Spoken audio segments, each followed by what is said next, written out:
আল্লাহ তাআলা বলেন, হে ঈমানদারেরা, নিজেকে দ্বীনের উপরে পরিপূর্ণ পরিচালনার মাধ্যমে জাহান্নামের আগুন থেকে বাঁচাও। সাথে সাথে ওয়া আহলিকুম নারা, তোমার অধীনস্থ যারা আছে এদেরকেও দ্বীনের উপরে পরিচালনা করার মাধ্যমে জাহান্নামের আগুন থেকে তুমি বাঁচাও। একটা মানুষকে পরিপূর্ণ দ্বীনের উপরে পরিচালিত করতে পারে না যদি সে নিজে পরিচালিত না হয়।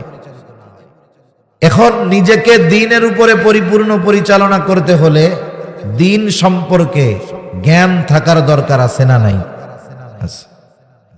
আমার জন্য কোনটা হালাল, কোনটা হারাম, কোনটা করতে পারবো, কোনটা করতে পারবো না, এ বিষয়গুলো জানতে হবে না? এজন্য মানুষ যদি নিজেকে জাহান্নাম থেকে বাঁচাতে চায়, দ্বীনের উপরে চলতে চায়, তাহলে তার ইলম দরকার। কি দরকার বলেন না? ইলম দরকার। নিজেকে জাহান্নামের আগুন থেকে বাঁচানো যেমন ফরজ, অনুরূপভাবে দ্বীনি ইলম অর্জন করাও ফরজ। কারণ দ্বীনি জ্ঞান ছাড়া কোনো মানুষ নিজেকে জাহান্নাম থেকে বাঁচাতে পারবে না। এই জন্য নবীজি এক হাদিসের মধ্যে বলেন, তলাবুল ইলমি ফারিদাতুন আলা কুল্লি মুসলিম, দ্বীনি ইলম শিক্ষা করা প্রত্যেক মুসলমানের উপরে ফরজ। সে পুরুষ হোক আর নারী হোক, প্রত্যেক মুসলিম নরনারীর উপরে দ্বীন শিক্ষা করা ফরজ। এখন কতটুকু দ্বীন শিক্ষা করতেই হবে, কতটুকু দ্বীন শিক্ষা করা ফরজ? উলামায়ে কেরাম বলেন, কমপক্ষে নিজে পরিপূর্ণ দ্বীনের উপরে চলতে পারে এতটুকু দ্বীন প্রত্যেককেই শিখতেই হবে। ফরজ বিষয়ের দ্বীন শিক্ষা করা ফরজ। মনে করেন নামাজ পড়া এটা ফরজ, নামাজ সম্পৃক্ত সকল মাসালা শিক্ষা করাও ফরজ। এই জন্য আমাদেরকে দ্বীনের উপরে চলার জন্য যতটুকু দ্বীন শেখা দরকার অতটুকু শেখা ফরজ। যদি কেউ ওই পরিমাণ জ্ঞান অর্জন না করে তাহলে সে ফরজ তরকের গুনাহ করতেছে। আবার কেউ কেউ বলেন, না, শুধু নিজের জন্য হলে হবে না। কারণ আল্লাহ তাআলা বলেন, হে ঈমানদারেরা, নিজে জাহান্নামের আগুন থেকে বাঁচো, অধীনস্থদেরকেও বাঁচাও। তার মানে নিজে জাহান্নাম থেকে বাঁচার জন্য যতটুকু জ্ঞান শিখতে হবে, ইলম শিখতে হবে, ওইটুকুর সাথে সাথে অধীনস্থদেরকে দ্বীনের উপরে পরিচালনা করার জন্য যেই জ্ঞান, যেই ইলম দরকার সেটাও শিক্ষা করা ফরজ। তার মানে নিজে এবং অধীনস্থদেরকে জাহান্নাম থেকে বাঁচানোর জন্য যতটুক ইলমে দ্বীন দরকার এটা শিক্ষা করা ফরজ। قال تعالى المال والبنون زينة الحياة الدنيا وقال تعالى إنما أموالكم وأولادكم فتنة وقال رسول الله صلى الله عليه وسلم كلكم راعين وكلكم مسؤولون عن رعيته وقال رسول الله صلى الله عليه وسلم طلب العلم فريضة على كل مسلم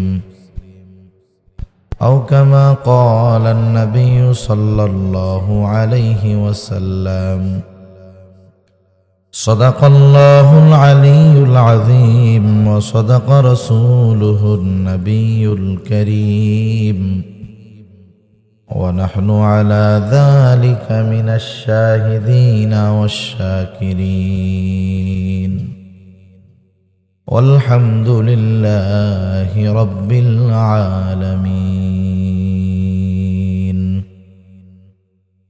سبحانك لا علم لنا إلا ما علمتنا إنك أنت العليم الحكيم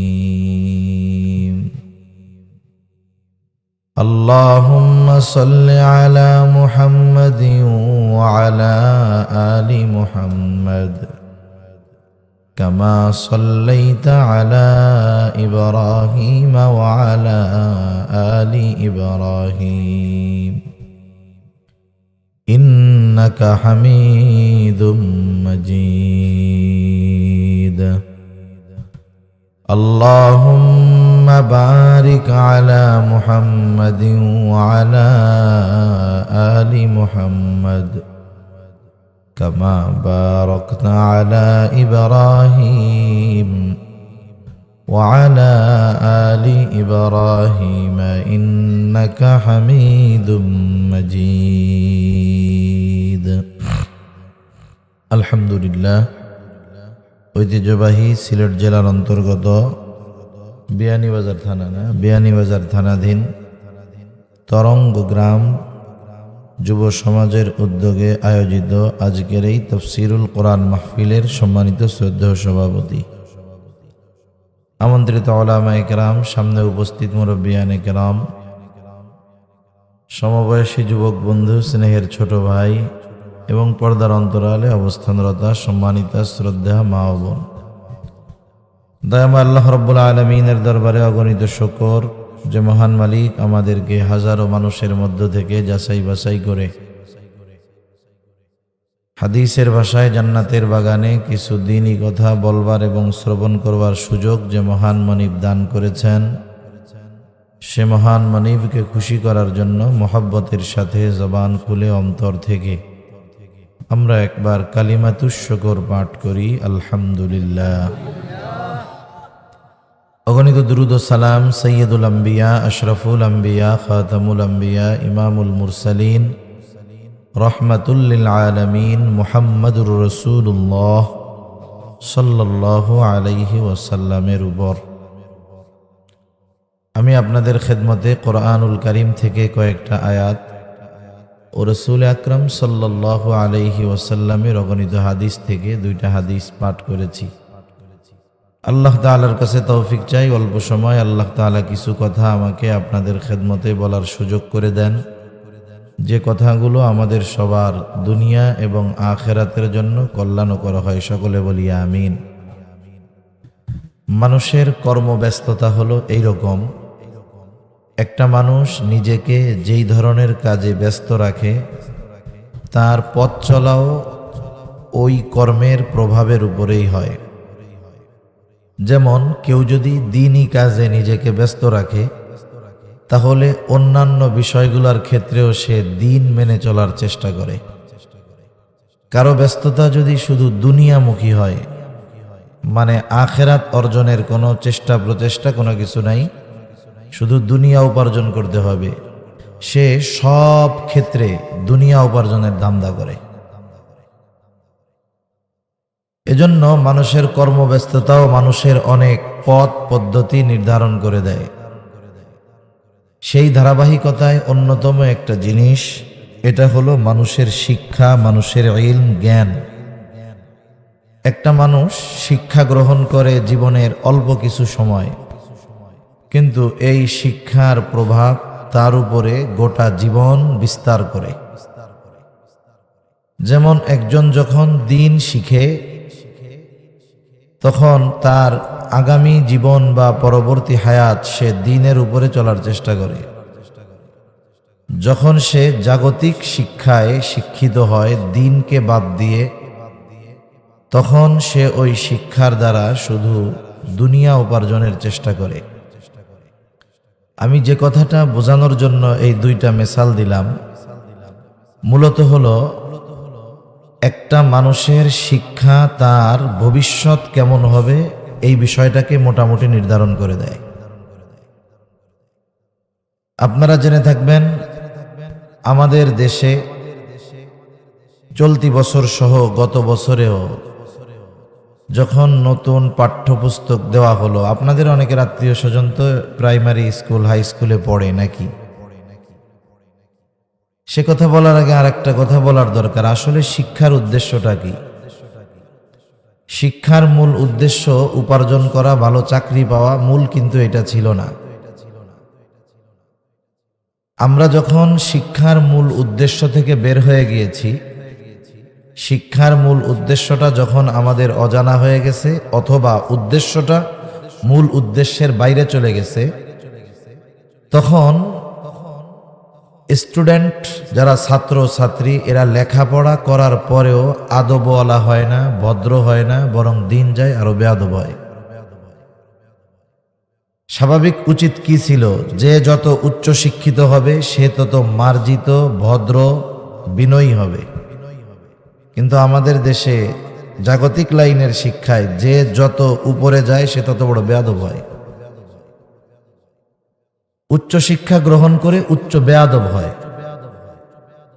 শিক্ষার মূল উদ্দেশ্যটা ছিল একটা মানুষ শিক্ষা অর্জনের মাধ্যমে সে একজন ভালো মানুষে পরিণত হবে।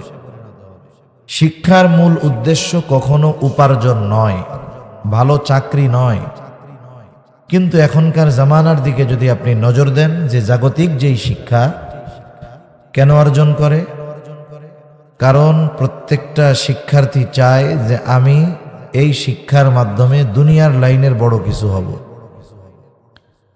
এই জন্য শিক্ষা থেকে মূল বিষয় গ্রহণ করার আগ্রহ কারো নাই। সকলে চায় আমার রেজাল্ট ভালো হবে, ভালো ভার্সিটিতে চান্স পাবো, ওখান থেকে বিসিএস ক্যাডার হব, বড় সরকারি চাকরি পাবো, বেতন যা পাই আর পাই, আউট ইনকাম যা হবে তা দিয়ে ইংল্যান্ডে, কানাডায়, বেগমপাড়ায় 10-15টা বাড়ি বানায় ফেলতে পারবো। এখন বলেন, এই উদ্দেশ্য নিয়ে কেউ যদি লেখাপড়া শুরু করে, ও কি কোনোদিন সুনাগরিকে পরিণত হবে? যেই শিক্ষার উদ্দেশ্য এইটা, সেই শিক্ষা গ্রহণ করলে মানুষ যেমন পরিপূর্ণ হবে না, জাতিও তেমন পূর্ণতা লাভ করতে পারবে না। আমরা একটা প্রবাদ আগে পড়ছি ছোটবেলায় স্কুলে, ভুলও হইতে পারে, education is the backbone of nation. শিক্ষা হলো জাতির মেরুদণ্ড। অথচ দেখা যাচ্ছে শিক্ষা গ্রহণ করে জাতির মেরুদণ্ড সোজা করার কথা। মানে একটা জাতিকে শিক্ষিত মানুষরা গোটা দুনিয়ার সামনে রিপ্রেজেন্ট করবে যে আমাদের দেশ নীতি নৈতিকতার দেশ, আমাদের দেশের মধ্যে কোনো দুর্নীতি নেই, আমাদের দেশ একেবারে সব দিক দিয়ে ভালো, কোনো সমস্যা নাই। কিন্তু দেখা যাচ্ছে যারা এই দেশে উচ্চ শিক্ষায় শিক্ষিত হচ্ছে, এই দেশের প্রত্যেকটা ক্ষেত্রে মেরুদণ্ড তারাই ভাঙতেছে। আপনার অর্থনৈতিক মেরুদণ্ড, আমাদের দেশের অর্থনৈতিক মেরুদণ্ড শেষ, এটা যারা বুঝে তাদের অত বলা লাগে না। আচ্ছা বলেন তো, অর্থনীতি তো এদেশের মোটামুটি শেষ। এখন এই অর্থনৈতিক মেরুদণ্ড ভেঙে ফেলার পেছনে হুজুররা দায়ী, মাদ্রাসার শিক্ষক দায়ী। আপনি এদেশের কয়জন আলেমকে পাবেন যে তার দেশের বাইরে কোনো প্রপার্টি আছে, কোনো সম্পদ আছে, বাড়ি আছে? আমার মনে হয় একজন কেউ পাবেন না। কিন্তু কয়েকদিন আগে বাংলাদেশেরই একজন, গত টার্মে উনি মনে হয় ভূমিমন্ত্রী ছিলেন, ওনার ব্যাপারে খবরে আসলো শুধুমাত্র ইংল্যান্ডেই নাকি 260টা বাড়ি আছে ওনার। এই সম্পদগুলো উনি এদেশ থেকে নিয়ে ওই দেশে পাঠিয়েছেন।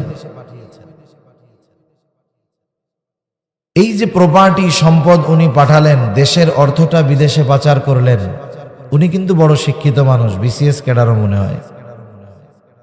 তা এই যে যারা এই কাজগুলো করতেছে, শিক্ষার মাধ্যমে দেশের অর্থনীতির মেরুদণ্ড ভাঙতেছে। সাথে সাথে অর্থের চাইতে বড় সম্পদ তো ক্যারেক্টার। ইংরেজির আরেকটা প্রবাদ আছে যে money is lost, nothing is lost, health is lost, something is lost, but character is lost, everything is lost. অর্থনৈতিক মেরুদণ্ড যদি ভেঙে যায়, এটাকে মানুষ পরিশ্রম, কষ্টের মাধ্যমে একসময় দাঁড়া করতে পারে। অনেক মুরব্বী আছেন, মুক্তিযুদ্ধ হয়তো দেখছেন। এই মুক্তিযুদ্ধের সময় আমাদের দেশের কত ক্ষয়ক্ষতি হয়েছে। এর আগে ব্রিটিশ শাসনামলের কথা যারা জানেন, 200 বছর ব্রিটিশরা আমাদের এই উপমহাদেশ শাসন করছে। এই 200 বছর তারা আমাদের কিছু দেয় নাই, এরা কিন্তু সব নিছে। অনেকে বলতে পারেন, হুজুর অনেক জায়গায় তো ব্রিটিশ যেই জিনিসগুলো আছে, অনেক রেল লাইন, রেলপথ, ব্রিজ, স্থাপনা, এগুলা যে আছে এগুলো তো আমাদের জন্য করছে। না না, ব্রিটিশরা এদেশে রেল লাইন, ব্রিজ, সেতু এগুলা করছে কারণ হলো তৎকালীন সময়ে তারা সম্পদগুলো দেশে পাঠাতো বোম্বে থেকে। এখন বাংলাদেশ থেকে বা এই জায়গা থেকে ট্রাকে ট্রাকে সেই বোম্বে নেওয়া তো কঠিন। এই জন্য বড় শক্তপোক্ত ব্রিজ আর রেল লাইন করছে এদেশের সম্পদগুলো যেন ইংল্যান্ডে নিতে তাদের সহজ হয়। এই জন্য এখন আমাদের অর্থনৈতিক মেরুদণ্ড অনেক আগের থেকে ভেঙে দেওয়ার পরেও এটা পড়ে গেছে আবার দাঁড়িয়ে গেছে, পড়ে গেছে আবার দাঁড়িয়ে গেছে। কিন্তু আফসোস লাগে, জাগতিক শিক্ষায় শিক্ষিত মানুষগুলো শুধু আমাদের অর্থনৈতিক মেরুদণ্ড নয়, আমাদের এই প্রজন্ম আগামী প্রজন্মের চারিত্রিক মেরুদণ্ডকেও তারা ভেঙে দিচ্ছে। এমন শিক্ষা ব্যবস্থার প্রণয়ন তারা করতেছে যার দ্বারা আগামী প্রজন্ম জানোয়ারের চাইতে বেশি খারাপ হয়ে যাবে। যেই শিক্ষা গ্রহণ করার দ্বারা দ্বীনি ইলম, দ্বীনের উপরে চলা তো বহুদূর, বরং দ্বীন থেকে বহু দূরে তারা চলে যাবে। এজন্য আগামী প্রজন্মকে রক্ষা করার জন্য প্রত্যেকটা সচেতন অভিভাবককে এখন থেকেই আগামীর টার্গেট নির্ধারণ করার দরকার। একটা জিনিস আমাদের মনে রাখতে হবে, এদেশে 17 কোটি মানুষ, বেশি হবে কম হবে না। সরকারি চাকরি করে কয় লক্ষ? সর্বোচ্চ হাইয়েস্ট সবাই মিলিয়ে 20 লাখ হইতে পারে সর্বোচ্চ, এটা কম হবে আরো হয়তো। ওই ফার্স্ট ক্লাস থেকে একেবারে 4 ক্লাস পর্যন্ত যা আছে সব মিলিয়ে 20 লাখ হবে হয়তো, সামথিং বা কমও হতে পারে, ডিফেন্স, সেনাবাহিনী, নৌবাহিনী, পুলিশ সব ধরে। তার মানে এদেশের বিশাল একটা অংশ সরকারি চাকরি করে না। এজন্য আমরা একটা বিষয়ে প্রতিজ্ঞাবদ্ধ হব, আমরা আমাদের আগামী প্রজন্মকে লেখাপড়া শেখাবো মানুষের মতো মানুষ হওয়ার জন্য, আর উপার্জনের জন্য তাদেরকে কর্মঠ করে তুলব। উপার্জনের জন্য কাজ শেখাবো আর মানুষ হওয়ার জন্য তাদেরকে আমরা শিক্ষা গ্রহণ করাবো। এখন প্রশ্ন হলো, শিক্ষার মূল উদ্দেশ্য হলো সুনাগরিক হওয়া, ভালো মানুষ হওয়া, নৈতিক চরিত্র সম্পন্ন হওয়া। এখন আমাকে অ্যানালাইসিস করতে হবে কোন শিক্ষার দ্বারা শিক্ষার মূল উদ্দেশ্য আমার অর্জিত হবে। এটা যদি সাধারণ জেনারেল সিলেবাসের মাধ্যমে অর্জিত হয় আপনি করাবেন, আর যদি দেখেন না আমাদের জেনারেল কারিকুলামের মাধ্যমে আমার সন্তান আমার জাহান্নামে যাওয়ার কারণ হবে, তাহলে বিকল্প ব্যবস্থা আপনার হাতে আছে। আপনি সন্তানকে ধর্মীয় শিক্ষায় শিক্ষিত করবেন, তাহলে সে সুনাগরিক হবে। হয়তো জাগতিক বড় চাকরি তা সে পাবে না, কিন্তু আশা করা যায় নীতি নৈতিকতা সম্পন্ন মানুষ হওয়ার কারণে আল্লাহ সুবহানাহু ওয়া তাআলা এই দুনিয়ায় তাকে রিজিকের অভাবে ইনশাআল্লাহ ফালাবে না। এজন্য সম্মানিত সুধী, যে কথাগুলো বলতে চাচ্ছি আসলে অনেক লম্বা কথা হয়ে যাবে। আমি যে আয়াতগুলো আপনাদের খেদমতে তিলাওয়াত করেছি, প্রথমত যেই আয়াতটা আমি তিলাওয়াত করেছি, আল্লাহ তাআলা সূরা তাহরিমের মধ্যে বলেন, ইয়া আইয়ুহাল্লাযীনা আমানু কু আনফুসাকুম ওয়া আহলিকুম নারা ওয়াকুদুহান নাসু ওয়াল হিজারা। আল্লাহ রাব্বুল আলামিন বলেন, হে ঈমানদারেরা, নিজেকে জাহান্নাম থেকে বাঁচাও, তোমার অধীনস্থদেরকেও জাহান্নামের আগুন থেকে বাঁচাও। প্রথম প্রশ্ন, নিজেকে কেমনে জাহান্নাম থেকে বাঁচাবো? জবাব হলো, ঈমান তো এনেছো, গুনাহ ছাড়ো, নেকের কাজ করো, তথা আল্লাহ তাআলার আদেশ নিষেধ মান্য করার মাধ্যমে তুমি নিজেকে জাহান্নাম থেকে বাঁচাও।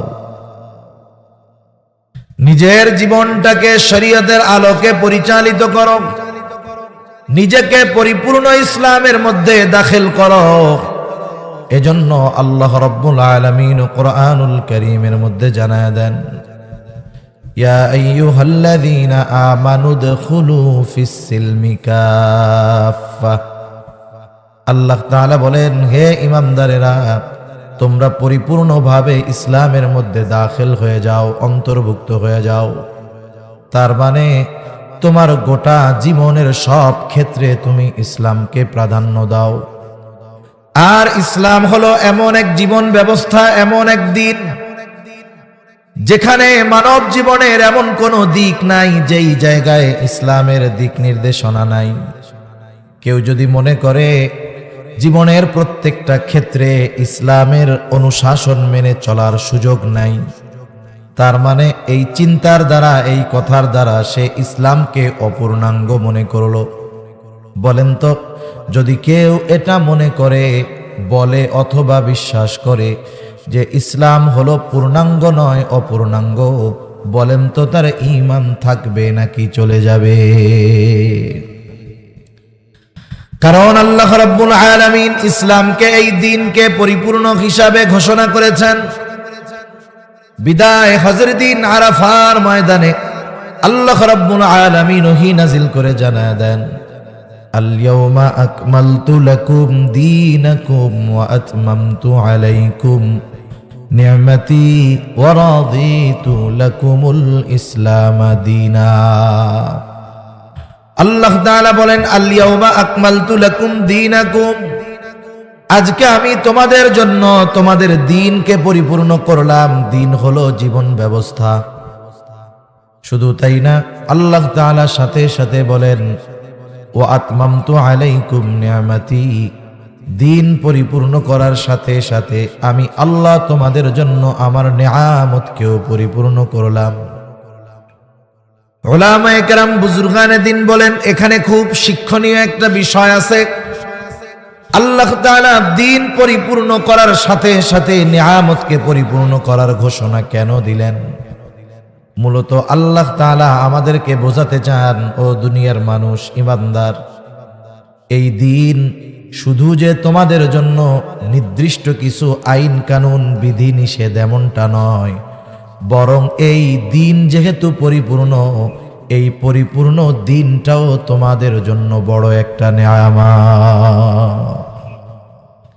মানুষ যদি অজানা গন্তব্যের দিকে ছুটে চলে, মনে করেন যেই নৌকা, সমুদ্রের মধ্যে নৌকা চলতেছে, হাল নাই পালও নাই, হালও নাই পালও নাই, নিয়ন্ত্রণের কেউ নাই।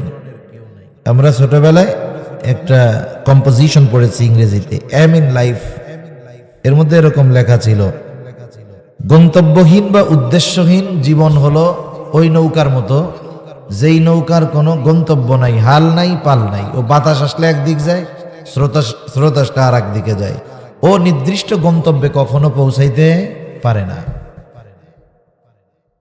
ইসলাম হলো আমাদের জন্য নেয়ামত। কেন? এ দুনিয়ায় গন্তব্যহীন পথে যখন আমি ছুটে চলবো, আমার কোথায় গন্তব্য আমি না জানলেও ইসলাম আমাকে আমার গন্তব্য কোথায় সেটা জানায় দিবে, এবং ওই গন্তব্যে কিভাবে, কোন পদ্ধতিতে আমাকে পৌঁছাতে হবে সেটাও ইসলাম আমাকে জানায় দিবে। এজন্য এই দুনিয়ার জন্য দ্বীনের উপরে চলার ক্ষেত্রে, হায়াত অতিবাহিত করার ক্ষেত্রে কি করতে হবে না করতে হবে, সব ধরনের দিক নির্দেশনা ইসলাম আমাকে দিয়েছে, আদেশ নিষেধ ইসলাম আমাকে জানিয়ে দিয়েছে। এটা আমার জন্য শুধু আইন কানুন এমনটা নয়, বরং এই ইসলাম জীবন পথে পরিচালনার ক্ষেত্রে এটা আমার আপনার জন্য নেয়ামত। ঠিক কিনা বলেন? সেজন্য আল্লাহ রাব্বুল আলামিন দ্বীনকে নেয়ামত হিসাবে অভিহিত করেছেন। দ্বীন পরিপূর্ণতার মাধ্যমে নেয়ামতের পরিপূর্ণতার ঘোষণাও আল্লাহ তাআলা দিয়েছেন। শুধু তাই না, এবং এই দ্বীন ইসলামকে আমাদের জন্যই আল্লাহ তাআলা মনোনীত করেছেন। এর পরপরই আল্লাহ তাআলা বলেন, ওয়া রাদিতু লাকুমুল ইসলাম দীনা, এবং আমি তোমাদের জন্য ইসলামকেই দ্বীন হিসাবে মনোনীত করলাম। ইসলামবিহীন জীবন ব্যবস্থা কোনো দিন সফলতা আনতে পারবে না, ব্যক্তি জীবনেও নয়, রাষ্ট্রীয় জীবনেও নয়। রাষ্ট্রীয় পরিবর্তন আমার আপনার মতো মানুষের জন্য অসম্ভব, কিন্তু নিজেকে পরিবর্তনের ক্ষেত্রে তো এটা অসম্ভবের কোনো কিছু নেই। এজন্য আমি নিজের জীবনে আগে ইসলামকে পরিপূর্ণভাবে প্রতিষ্ঠা করব। ইসলামী যত আইন অনুশাসন আছে, আমি যদি নিজে মেনে চলতে চাই, আমাকে বাধা দেওয়ার কেউ নাই। আমি যদি হারাম না খাই, কেউ আমাকে জোর করে হারাম খাওয়াইতে পারবে? আমি যদি পর্দায় চলি, পর্দা করি, কেউ আমাকে বেপর্দা করতে পারবে না। সেই জন্য আল্লাহ তাআলা বলেন, হে ঈমানদারেরা, নিজেকে দ্বীনের উপরে পরিপূর্ণ পরিচালনার মাধ্যমে জাহান্নামের আগুন থেকে বাঁচাও। সাথে সাথে ওয়া আহলিকুম নারা, তোমার অধীনস্থ যারা আছে এদেরকেও দ্বীনের উপরে পরিচালনা করার মাধ্যমে জাহান্নামের আগুন থেকে তুমি বাঁচাও। একটা মানুষ একটা মানুষকে পরিপূর্ণ দ্বীনের উপরে পরিচালিত করতে পারে না যদি সে নিজে পরিচালিত না হয়। এখন নিজেকে দ্বীনের উপরে পরিপূর্ণ পরিচালনা করতে হলে দ্বীন সম্পর্কে জ্ঞান থাকার দরকার আছে না নাই? আমার জন্য কোনটা হালাল, কোনটা হারাম, কোনটা করতে পারবো, কোনটা করতে পারবো না, এ বিষয়গুলো জানতে হবে না? এজন্য মানুষ যদি নিজেকে জাহান্নাম থেকে বাঁচাতে চায়, দ্বীনের উপরে চলতে চায়, তাহলে তার ইলম দরকার। কি দরকার বলেন না? ইলম দরকার। নিজেকে জাহান্নামের আগুন থেকে বাঁচানো যেমন ফরজ, অনুরূপভাবে দ্বীনি ইলম অর্জন করাও ফরজ। কারণ দ্বীনি জ্ঞান ছাড়া কোনো মানুষ নিজেকে জাহান্নাম থেকে বাঁচাতে পারবে না। এই জন্য নবীজি এক হাদিসের মধ্যে বলেন, তলাবুল ইলমি ফারিদাতুন আলা কুল্লি মুসলিম, দ্বীনি ইলম শিক্ষা করা প্রত্যেক মুসলমানের উপরে ফরজ। সে পুরুষ হোক আর নারী হোক, প্রত্যেক মুসলিম নরনারীর উপরে দ্বীন শিক্ষা করা ফরজ। এখন কতটুকু দ্বীন শিক্ষা করতেই হবে, কতটুকু দ্বীন শিক্ষা করা ফরজ? উলামায়ে কেরাম বলেন, কমপক্ষে নিজে পরিপূর্ণ দ্বীনের উপরে চলতে পারে এতটুকু দ্বীন প্রত্যেককেই শিখতেই হবে। ফরজ বিষয়ের দ্বীন শিক্ষা করা ফরজ। মনে করেন নামাজ পড়া এটা ফরজ, নামাজ সম্পৃক্ত সকল মাসালা শিক্ষা করাও ফরজ। এই জন্য আমাদেরকে দ্বীনের উপরে চলার জন্য যতটুকু দ্বীন শেখা দরকার অতটুকু শেখা ফরজ। যদি কেউ ওই পরিমাণ জ্ঞান অর্জন না করে তাহলে সে ফরজ তরকের গুনাহ করতেছে। আবার কেউ কেউ বলেন না, শুধু নিজের জন্য হলে হবে না। কারণ আল্লাহ তাআলা বলেন, হে ঈমানদারেরা, নিজে জাহান্নামের আগুন থেকে বাঁচো, অধীনস্থদেরকেও বাঁচাও।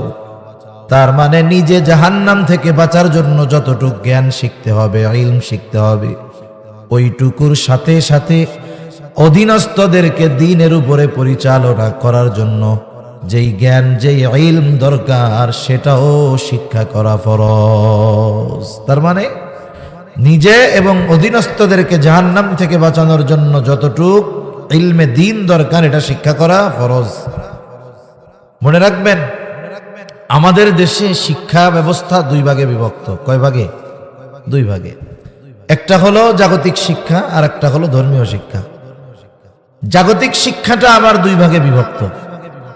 একটা হলো জাগতিক উপকারী জ্ঞান, জাগতিক অনুপকারী জ্ঞান। জাগতিক মানে এই দুনিয়ার কিছু শিক্ষা আছে যেটা মানুষের জন্য কল্যাণকর, কিছু শিক্ষা আছে এর মধ্যে কোনো কল্যাণ নাই, বরং ওই শিক্ষা অর্জন করে জাহান্নামে যাওয়া লাগতে পারে। যেমন আমাদের পাঠ্যপুস্তকের মধ্যে এমন কিছু বিষয় ঢুকায় দেওয়ার চেষ্টা করে না, ওরা ঢুকায় দিছেও। প্রতিবাদ করা হইতেছে, আসলে প্রতিবাদ যে হিসাবে দরকার ছিল সেই হিসাবে আমরা করতে পারতেছি না।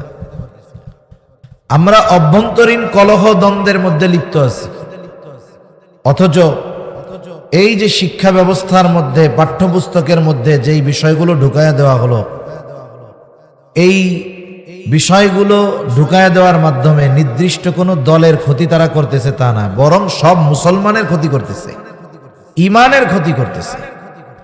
ট্রান্সজেন্ডারের বিষয়টা একেবারে সহজ করে তুলে ধরতে চাচ্ছে। আগামী প্রজন্মকে দিনহীন করার যেই শিক্ষা ব্যবস্থা, যেই পাঠ্যপুস্তক প্রণয়ন করা হচ্ছে, এর প্রতিবাদ দল মত নির্বিশেষে সকল ধর্মের মানুষের করার দরকার ছিল। এখন বলতে পারেন সব ধর্মের কেন? ইসলাম যেমন এই ট্রান্সজেন্ডার ইস্যুর বিষয়ে সরাসরি ফতোয়া, এ বিষয়ের কোনো সুযোগ নাই, এই বিষয়টা মাইনা নিলেই তো সে বেঈমান। অন্যান্য ধর্মের মধ্যেও এই ট্রান্সজেন্ডার বিষয়টা মেনে নেওয়ার কোনো সুযোগ নাই। এজন্য উচিত ছিল এটাকে শুধু ধর্মীয় ইস্যু মনে করে মুসলিমরাই বরং এটাকে জাতীয় আন্তর্জাতিক ইস্যু মনে করে সকল ধর্মের মানুষের সম্মিলিত প্রতিবাদ দরকার ছিল। কিন্তু আফসোস, আমাদের দেশের যারা শীর্ষস্থানীয় যারা এটার প্রতিবাদ করবে, হয়তো তারা আমাদের সাধারণ মানুষের কাছে কথাটাগুলোকে ওইভাবে গুরুত্ব সহকারে আমরা পৌঁছাইতে পারি না। এটা আমাদের ব্যর্থতা। জনসাধারণকে সচেতন করার দরকার ছিল, কিন্তু আমরা হয়তো পারি নাই। তাহলে জাগতিক শিক্ষা দুই ভাগে বিভক্ত, একটা হলো কল্যাণকর আর একটা হলো অকল্যাণকর। যেমন জাগতিক শিক্ষার একটা শিক্ষা আছে, জাগতিক শিক্ষায় ডারউইনের মতবাদ শিক্ষা দেওয়া হয়। যেমন মানুষ হইছে বলে বানর থেকে, নাউজুবিল্লাহ বলেন। এখন মানুষ কেমনে হইল? আল্লাহ তাআলা কোরআনুল কারীম এবং রাসূলুল্লাহ সাল্লাল্লাহু আলাইহি ওয়াসাল্লাম হাদিসের মধ্যে ব্যাখ্যা সহকারে সুস্পষ্টভাবে মানুষ কোথা থেকে কিভাবে সৃষ্টি হয়েছে একেবারে সুস্পষ্টভাবে কোরআন এবং হাদিসের মধ্যে স্পষ্ট বর্ণনা আছে। এখন কেউ যদি বলে মানুষ আস্তে আস্তে বিবর্তনের মাধ্যমে বানরের থেকে পরিবর্তন হইতে হইতে মানুষ হইছে, তাহলে কোরআনের 100 আয়াতের কাছাকাছি মনে হয় হবে অবিশ্বাস করা হবে। এখন বলেন তো, এই বিবর্তনবাদ আমার আপনার কোন সন্তান, ভাই, বোন এরা যদি বিশ্বাস করে নেয়, ঈমান থাকবে নাকি যাবে? তাহলে জাগতিক শিক্ষার একটা পার্ট এটা ক্ষতিকর, উপকারহীন, এতটা উপকারহীন যে ওটা বেঈমান বানায় ফেলতে পারে। জাগতিক শিক্ষার আর একটা পার্ট সেটা উপকার। যেমন মাদ্রাসায় পড়ে ডাক্তার হওয়া যাবে না, এটা বাস্তব কথা। কওমি মাদ্রাসায় পড়ে ডাক্তার হইতে পারবে না। ইঞ্জিনিয়ার হতে পারবে না, কারণ এখানে ওই সাবজেক্ট পড়ানো হয় না, জাগতিক লাইনে পড়ানো হয়। এখন একজন ডাক্তার হলো, ইঞ্জিনিয়ার হলো, এটা উপকারী শিক্ষা। উপকারী জ্ঞান, এই জ্ঞান অর্জনে ইসলাম কখনো মানা করে না, বরং কিছু কিছু ক্ষেত্রে উদ্বুদ্ধ করে। এখন এই জাগতিক উপকারী শিক্ষা পরকালীন উপকারের কারণ হতে পারে। কেমনে? মনে করেন একজন ডাক্তার হয়েছে, আমাদের দেশে ডাক্তার হইলে এটা তো সোনার হরিণ, কোনো মতে চেম্বার একটা দিতে পারলে হইছে। সুস্থ মানুষও যদি তার কাছে যায়, 1500-2000 টাকা ভিজিট নেওয়ার পরে কোনো রোগ নাই, ও দেখাই বুঝছে যে কোনো রোগ এই লোকের নাই, এরপরেও 30,000 টাকার টেস্ট দিয়া দিবে, বলবে এই টেস্টগুলো করে আপনি আমাকে 15 দিন পরে দেখাবেন। এখন 30,000 টাকার টেস্ট আবার বলে দেয়, শুনেন ওই ডায়াগনস্টিক সেন্টারেই কিন্তু করবেন। এখন আপনি তো বাধ্য, আপনাকে এমন ভয়ভীতি দেখাবে, আপনি ভয়ে টেস্টই করে ফেলবেন। আপনি 30,000 টাকার টেস্ট করলেন, কোন রোগ আপনার নাই, এটা ডাক্তারও জানে। কেন দিল? কারণ ওইখান থেকে প্রায় 50% তার কমিশন আছে। আপনারা আবার কি দেখাবে জানেন? দেশের সিস্টেম হলো এরকম, এই কয়েকদিন আগে চাউলের দাম বাড়ছে জানেন আপনারা, আবার দাম যে কমছে এটা জানেন। কিন্তু দেশের নিয়ম কি? 15 টাকা বাড়ায়া 5 টাকা কমাবে, উদ্দেশ্য কিন্তু 10 টাকাই বাড়াবে, কিন্তু সিস্টেমটা কি? বাড়ানোর ঘোষণা দিবে 15 টাকা, আর গভর্নমেন্ট তৎপর হয়ে উঠবে, এগুলো করা যাবে না, এই কমাও। কমাইবে কত? 5 টাকা। এটাই ওদের সাথে কন্ডিশন ছিল যে আমরা এরকম করব, আপনারা এরকম করবেন। তাইলে সাপও ভাঙলো না, সাপও মরলো, লাঠিও ভাঙলো না। এটা একটা পলিসি। আপনারা আবার বলবে, হুজুর আপনি তো আমার মহব্বতের মানুষ, আপনার জন্য 20% ডিসকাউন্ট করে দিলাম। আপনি চিন্তা করবেন, ওরে বাবা আমারে খুব মহব্বত করে, 20% ডিসকাউন্ট দিয়ে দিছে আমারে। আসলে কাহিনীটা কি? আপনারেও খুশি রাখলো, আবার কামাইও করলো। আবার কয়দিন পরে যখন দেখাইতে যাবেন, তখন আবার হাফ ভিজিট দিবেন। এই ধরনের ডাক্তার সমাজে কম না বেশি? এখন বলেন তো, সে তো জাগতিক উপকারী জ্ঞান অর্জন করেছিল, কিন্তু এই উপকারী জ্ঞানের সৎ ব্যবহার না হওয়ার কারণে এই জ্ঞানটা তার আখিরাতের জন্য কল্যাণকর হবে না ক্ষতিকর হবে? সে মানুষকে ঠকাইছে, ধোঁকা দিয়েছে। আর নবীজি বলেন, মান গাশশানা ফালাইসা মিন্না, যে ধোঁকা দেয় সে আমার উম্মত না। আরেকজন ডাক্তার হয়েছে ঠিক, কিন্তু মানুষ ওই ডাক্তারের মতো সে ডাকাত না। সে গরিব মানুষ গেলে লিখে দেয় যে এখানে তার জন্য ভিজিট ফ্রি, কোনো টাকা দেওয়া লাগবে না। বেহুদা কোনো টেস্ট দেয় না। আবার গ্রাম থেকে শহরে সে থাকে, মাসে 2-1 বার গ্রামের মানুষকে খেদমতে খালকের নিয়তে, মানুষের খেদমতের নিয়তে গ্রামে আসে, প্রাথমিক কিছু ওষুধ নিয়ে আসে। মানুষ তার কাছে আসে, ওই সপ্তাহে বা মাসে 1 দিন 2 দিন ফ্রি ট্রিটমেন্ট করে মানুষদের, করে আল্লাহর জন্য।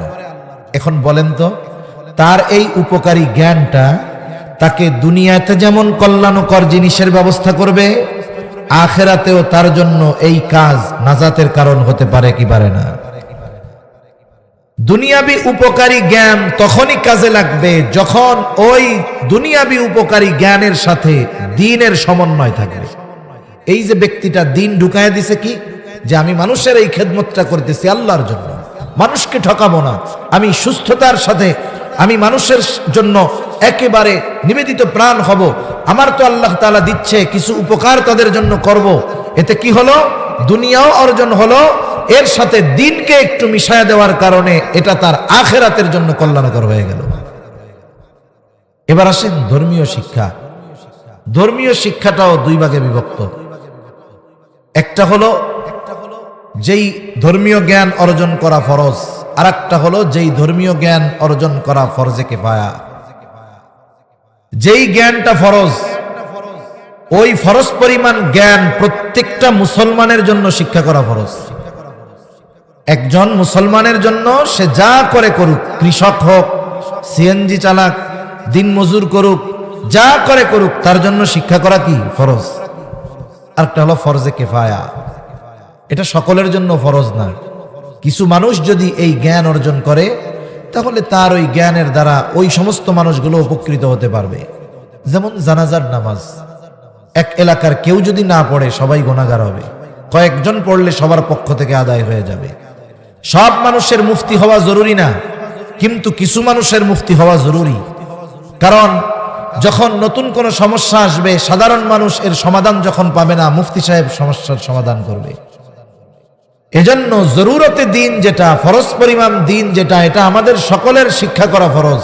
উচিত ছিল এই মুসলিম দেশে প্রত্যেকটা শিক্ষা প্রতিষ্ঠানে, ওটা স্কুল হোক আর মাদ্রাসা হোক, জরুরতে দিন শিক্ষার ব্যবস্থা প্রত্যেকটা প্রতিষ্ঠানে থাকার দরকার ছিল। কিন্তু আমাদের স্কুলগুলোতে আছে? জোরে বলেন না, আছে? নাই। তাহলে যেই শিক্ষাটা ফরজ সেটাই নাই, বরং শিক্ষা হচ্ছে এমন যেই শিক্ষা গ্রহণ করে আমাদের মুসলমানের সন্তানেরা বেঈমান হওয়ার দিকে ধাবিত হয়ে যাচ্ছে। এজন্য অভিভাবক হিসাবে আমাদের সচেতন থাকতে হবে। আমি যদি আমার সন্তানকে ফরজ পরিমাণ দিন শিক্ষার ব্যবস্থা না করি, সন্তানের হক এটা, তাহলে ওই সন্তান যদি বদ্দিন হয়, ওই সন্তান যদি কিয়ামতে জাহান্নামী হয়, আমি বাবা যত ভালো নেককার বুজুর্গ হই না কেন, আমাকে ধরা পড়তে হবে ওই সন্তান আমার ওই অধীনস্থ ব্যক্তির কারণে আমার জান্নাতে যাওয়া কঠিন হয়ে দাঁড়াবে। এজন্য আল্লাহ রাব্বুল আলামিন বলেন, পরিপূর্ণ দ্বীনের উপরে চলার মাধ্যমে নিজেকে জাহান্নাম থেকে বাঁচাও। অধীনস্থদেরকে জাহান্নাম থেকে বাঁচাবা কেমনে? দ্বীনের উপরে চলার শিক্ষা প্রদান করার মাধ্যমে। কারণ ছোট বাচ্চা যখন ছোট থাকে, সে অবশ্যই কারো না কারো অধীনে থাকে। ছোট বাচ্চাদের দ্বীন শিক্ষা দেওয়া এটা তাদের অন্যতম হক। এই জন্য কোনো অভিভাবক যদি সন্তানকে জরুরতে দ্বীন শিক্ষার ব্যবস্থা না করে, ওই অভিভাবক তার সন্তানের হক নষ্ট করে। এজন্য আপনি আপনার সন্তানকে বড় হয়ে কি বানাতে চান সেটা পরের কথা, কিন্তু তার ভিত্তিমূলক শিক্ষাটা দ্বীনি শিক্ষায় শিক্ষিত করার দরকার আছে না নাই? আছে। এজন্য দেখবেন হাই লেভেলের জেনারেল শিক্ষিত যারা, অথবা জাগতিক শিক্ষার উচ্চ শিক্ষার যেই বিষয়গুলো, ওগুলার চাইতে প্রাইমারি শিক্ষায় বাচ্চাদেরকে এমন কিছু মগজে ঢুকায় দেওয়ার চেষ্টা করা হয় যার দ্বারা ওই শিশু বাচ্চার মননে বিকাশে ইসলাম বিদ্বেষী ভাব ফুটে ওঠে। এই জন্য ক্লাস 3 মধ্যে ধর্ম বইয়ের মধ্যে কি করছে? ইসলাম ও নৈতিক শিক্ষা বই, এর কাভার পেজের পেছনের ভেতরের পাশে ওইখানে দুর্গার মূর্তি দিয়ে রাখছে। 2, 4, 5, 10টায় যদি ভুল হইতো বুঝতাম, গোটা দেশে হইল কেন? তার মানে এটা ইচ্ছাকৃতভাবে করছে যে আমাদের অবস্থা কি, আমরা কোনো প্রতিবাদ করি কিনা, বলি কিনা, এ বিষয়টা যাচাই বাছাই করার জন্য এটা করেছে। যখন সাধারণ মুসলিমও ফুসলে উঠছে, আস্তে করে পরের দিন থেকে বইগুলো আবার মার্কেট থেকে উঠায় নিয়ে গেছে। এ দুষ্টমিটা করার কি দরকার ছিল? এত টাকা ব্যয় করার কি দরকার ছিল? ওদের টাকা ব্যয় কোনো ব্যাপার না, কারণ যারা ইসলাম বিদ্বেষী ওদের কাছে আমরা আমাদের ইমানের মূল্য না বুঝলেও ওরা আমাদের ইমানের দাম বুঝে। এই জন্য ব্যাপক অর্থ ব্যয় করে ওরা আমাদের ইমান কিনতে চায়। গোটা দুনিয়া, দেশের মধ্যে আমাদের দেশ সহ গোটা দুনিয়া আছে, মিশনারি যারা আছে, এনজিও যারা আছে, এদের উদ্দেশ্য কি? এদের উদ্দেশ্য হলো মূলত দিনহীন করা আমাদেরকে। ও সম্প্রতি সময়ের একটা কথা না বললেই তো নয়, বাংলাদেশের এনজিও গুলোর মধ্যে অন্যতম এক এনজিও সংস্থা হলো ব্যারাক। নাম শুনছেন? আছে আশেপাশে ব্যারাকের শাখা। ব্যারাক গোটা বাংলাদেশে ঘরে ঘরে সুদ পৌঁছায়া দেওয়া, এই কর্ম যারা করছে, সুদ পৌঁছায়া দেওয়ার ব্যবস্থাপনা যারা করছে, এদের মধ্যে 1 নম্বর ব্যারাক আর 2 নম্বর হলো গ্রামীণ ব্যাংক। মনে রাখবেন, একজন মানুষ নোবেল পুরস্কার কয়েক কারণে পায়। নোবেল পুরস্কার যদি এমন কিছু করতে পারেন যার দ্বারা গোটা মুসলিম উম্মার বড় ক্ষতি হবে, আপনি করেন, দেখবেন আপনিও নোবেল পুরস্কার পেয়ে গেছেন। ডক্টর ইউনূসরে নোবেল পুরস্কার দিছে কেন? ও কি করছে? অর্থনীতির কি করছে সে? বরং এদেশের ইতিহাস যদি ঘাটা হয়, ঘরে ঘরে সুদ পৌঁছায়া দেওয়ার অবদান রাখছে ও। ইমানহীন করার মিশনে এই ইউনূসের অবদানের কারণে নোবেল কমিটি ওকে অর্থনীতিতে নোবেল দিয়েছে, ওকে নোবেল পুরস্কার দিয়েছে। এই জন্য ফজলে হাসান আবেদ মারা গেছে। এই মানুষগুলোর যে আকীদা, বিশ্বাস, এদের জন্য মাগফিরাতের দোয়া করা যায় না, কারণ ও যেই বিশ্বাসের উপরে মরছে, ওদের জন্য মাগফিরাতের দোয়া করা যায় না, যদিও মনে হয় মুসলমান ঘরের সন্তান। ফজলে হাসান আবেদ, কত সুন্দর নাম দেখছেন? এইরকম নাম অনেক মৌলভী সাহেবেরও নাই। একটা মানুষের নাম দেখে বোঝা যায় যে ওর বাপ মা কেমন ছিল। নামের মাধ্যমে এটা বোঝা যায় ওনার মা বাবা মনে হয় মোটামুটি দিন বুঝতেন, নাহলে এত সুন্দর নাম তো রাখার কথা না। সদু মধু কদু রাখতো নাম, তৈলে এত সুন্দর নাম রাখছে। এই লোকটাকে ব্রিটিশরা নাইট উপাধি দিয়েছে, স্যার উপাধি দিয়েছে। এটা নোবেলের পরে বড় একটা পুরস্কার। কেন দিছে? ব্যারাক প্রতিষ্ঠা করার জন্য। ব্যারাক কি করে? ব্যারাকের কিছু মিশন আছে, শিক্ষা মিশন আছে, অর্থনৈতিক মিশন আছে। ব্যারাক একটা বড় ইউনিভার্সিটিও আছে। এই ব্যারাকের কাজ হলো, ব্যারাক এনজিওর কাজ হলো প্রত্যন্ত অঞ্চলে সুবিধা বঞ্চিত শিশুদের জন্য শিক্ষার ব্যবস্থা করা আর দরিদ্রদের মাঝে সুদের উপরে লোন দেওয়া। এই দুইটা হলো তাদের মূল স্কিম। এরপরে তাদের প্রপার্টি ব্যবসা আরো তারা বাড়াইছে। এখন এই ব্যারাক যেই সব জায়গায় প্রতিষ্ঠান ছিল ব্যারাকের, মানুষ ফ্রি পড়তে যাইতো, ছোট ছোট বাচ্চারা যাইতো, তাদেরকে শিক্ষা দিত, সুকৌশলে ইমানহীন তাদেরকে করা হইতো। এর পদ্ধতি একটা আমি আপনাদের বলি, এগুলো আমরা ওলামায়ে কেরাম বলার কারণে ওরা অনেকটা চেপে যায়, না বললে তো করতেই থাকবে। ছোট ছোট কোমলমতি শিশু বাচ্চারা আসে, ওদের প্রজেক্ট থাকে। বাচ্চারা আসলে ওদেরকে কিছু খাবার দাবার, চকলেট, পছন্দের যা তাই দেওয়া হয়। আপনি যদি একটা শিশু বাচ্চা 2 বছর বয়স, ওরে যদি একটা স্বর্ণের টুকরা না দেন এত বড়, আর যদি 1 টাকা দামের 5টা চকলেট দেন, বলেন তো ও কি নিবে? ওর চাহিদা ওই সময় এরকম। ওই ছোট বাচ্চারা আসতো, ব্যারাক প্রজেক্ট থেকে টাকা দেওয়া হতো যে তোমরা ওদের চকলেট বিস্কিট কিনে দিবা। এইবার বাচ্চাদেরকে বলতো তোমরা চোখ বুইজা আল্লাহর কাছে চকলেট চাও তো।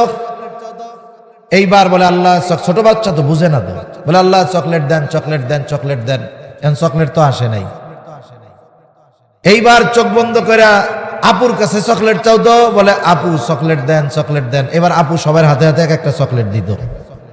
এবার সবার হাতে চকলেট চলে গেছে। এখন আপু জিজ্ঞাসা করে ছোট ছোট কোমলমতি বাচ্চাদের, বলো তো চকলেট কে দেয়? আল্লাহ দেয়? বলে না, আল্লাহ দেয় না। চকলেট কে দেয়? বলে আপু দেয়। এই যে কথাটা, এটা হয়তো আমাদের কাছে ছোট মনে হতে পারে, কিন্তু এই কথা তার মননে, মগজে, মস্তিষ্কে যখন বসে যাবে, তার মন থেকে এটা উঠে যাবে যে সব কিছু ও দেয়, সে দেয়, আল্লাহ কোনো কিছুই দেয় না। নাউজুবিল্লাহ বলেন। এই যে ব্যারাকের শিক্ষা প্রকল্পের একটা বিষয় শুধু আমি আপনাদের সামনে বললাম, ঈমানহীন করা উদ্দেশ্য এদের মূল। দ্বিতীয়, অর্থনৈতিকভাবে সমাজের রন্ধ্রে রন্ধ্রে এই ব্যারাক লোন দিয়ে দিয়ে একেবারে ঘরের মধ্যে পর্যন্ত সুদ পৌঁছায় দিছে। এনজিওরা সুদ দেয়, পুরুষদের দেয় না। সদস্য হওয়া লাগে নারী। গ্রামীণ ব্যাংকেও সদস্য হওয়া লাগতো নারী। যখন সাপ্তাহিক তাদের আলোচনা হইতো, ওই জায়গায় কোনো পুরুষ প্রেজেন্ট থাকতো না, সব নারী। আবার চেহারা ডাইকা ওই অফিসারের সামনে গেলে লোন হবে না, সবকিছু হবে না, চেহারাও দেখানো লাগতো। একটা ঘরে যদি বেপর্দা, বেহায়াপনা ঢুকায়া দেওয়া যায়, সাথে সাথে হারামকে ঢুকায়া দেওয়া যায়, বলেন তো ওই পরিবার থেকে নেক্সট জেনারেশন যারা আসবে, এরা তো এমনিই মোটামুটি দিনহীন হয়ে আসবে, ঠিক কিনা বলেন? কিন্তু আমরা বুঝি নাই। আমরা চিন্তা করছি আমাদের ক্ষুদ্র ঋণ দিয়ে আমাদেরকে অর্থনৈতিকভাবে স্বাবলম্বী হওয়ার সহযোগিতা তারা করতেছে। না না, এই টাকা ইনভেস্ট করে সুদের মতো জঘন্য হারামকে আমাদের ঘরে ঢুকিয়ে দিয়ে তারা আমাদের ঈমানটাকে কিনে নিয়ে যাচ্ছে, আমরা বুঝতেই পারতেছি না। এই ব্যারাক বড় ইউনিভার্সিটি ঢাকার মধ্যে আছে।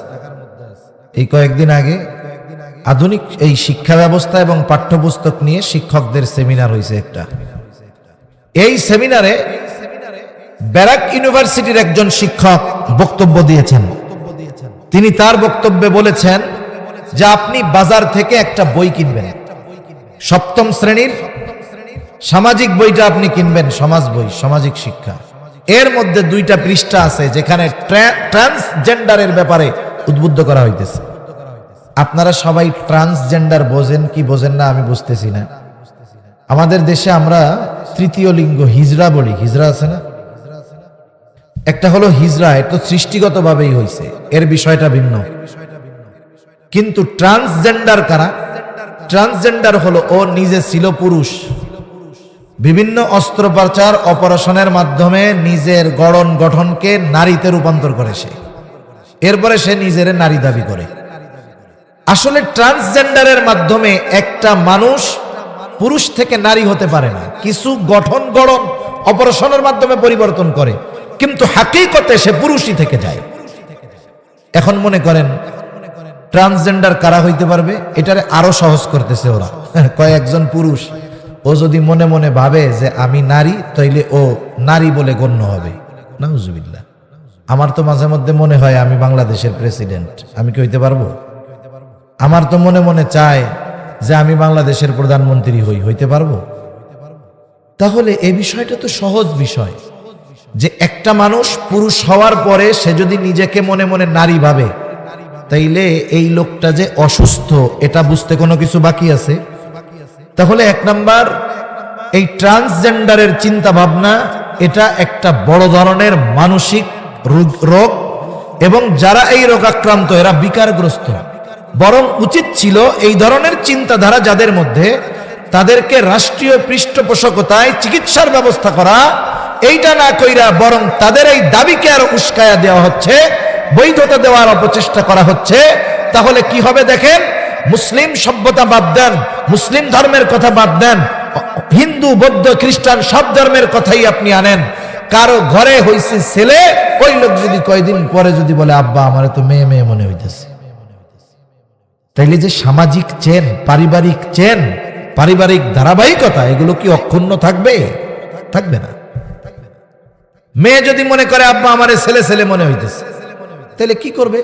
কিছু অপারেশন করে কিছু অঙ্গ কেটে ফেলবে, কিছু অঙ্গ হয়তো জুড়ায়া দিবে, কিন্তু সৃষ্টিগতভাবে আল্লাহ তাআলা কিছু বিষয় দিয়েছেন, ওইগুলো তো তার মধ্যে আসবে না।